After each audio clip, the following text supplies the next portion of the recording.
এটা হচ্ছে radium fish world. দেখতে বেশ চমৎকার সুন্দর। আর এটা অবস্থিত হচ্ছে কক্সবাজারে।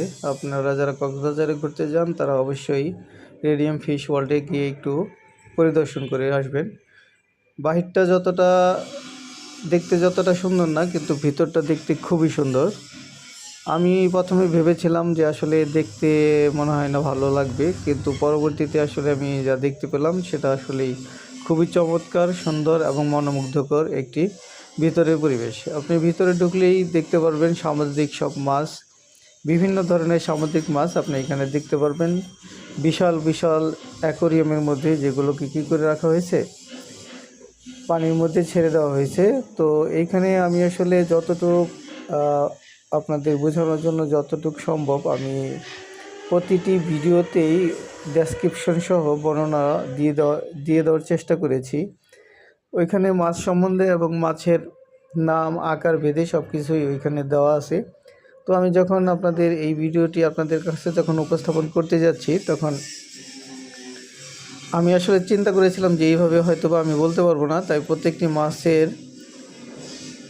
বৈশিষ্ট্য নেম প্লেটে দেওয়া আছে, ওইখান থেকে আপনারা একটু কষ্ট করে দেখে নেবেন। আর আমি সাজেস্ট করব, যদি আপনারা কক্সবাজার ঘুরতে যান তাহলে অবশ্যই রেডিয়েন্ট ফিশ ওয়ার্ল্ডের থেকে একটুবার ঘুরে আসবেন। এখানে আপনি দেখতে পাবেন বিশাল বড় কাচ্ছিম, তারপরে হচ্ছে হাঙর মাছ, তারপর হচ্ছে লবস্টার, রূপচাঁদা, আরও নাম না জানা, আসলে এত নাম তো আমি বলতে পারবো না যে এত এত মাছ এখানে আছে যে সবগুলো মাছের নাম আমি আসলে ওইভাবে আপনাদের কাছে উপস্থাপন করতে পারবো না। তবে আমি চেষ্টা করেছি মাছগুলোর নাম এবং বৈশিষ্ট্য সহ ভিডিও করার জন্য। আর আপনারা যারা যারা সামুদ্রিক মাছ খুব কাছ থেকে দেখতে চান, আমি তাদের উদ্দেশ্যে বলতে চাই, আপনারা অবশ্যই যদি কক্সবাজার যান তাহলে রেডিয়াম ফিশ ওয়ার্ল্ড থেকে একটু ঘুরে আসবেন।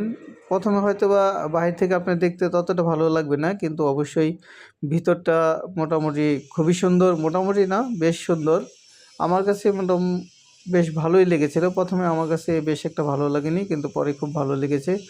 আপনারা টিকিট ক্রয় করতে পারবেন অনলাইন থেকে, অথবা যদি আপনারা যে হোটেলে উঠবেন সেই হোটেল থেকেও আমরা যোগাযোগ করলে আপনাদের এই রেডিয়াম ফিশ ওয়ার্ল্ডের টিকিট আপনাদের দিয়ে দেওয়া হবে। এমনি অনলাইনে হয়তো বা 250 টাকা নিবে, আর এমনি বাইরে থেকে যদি কিনেন তাহলে 200 টাকার মতো নিবে। আমি 200 টাকা দিয়ে ক্রয় করেছিলাম।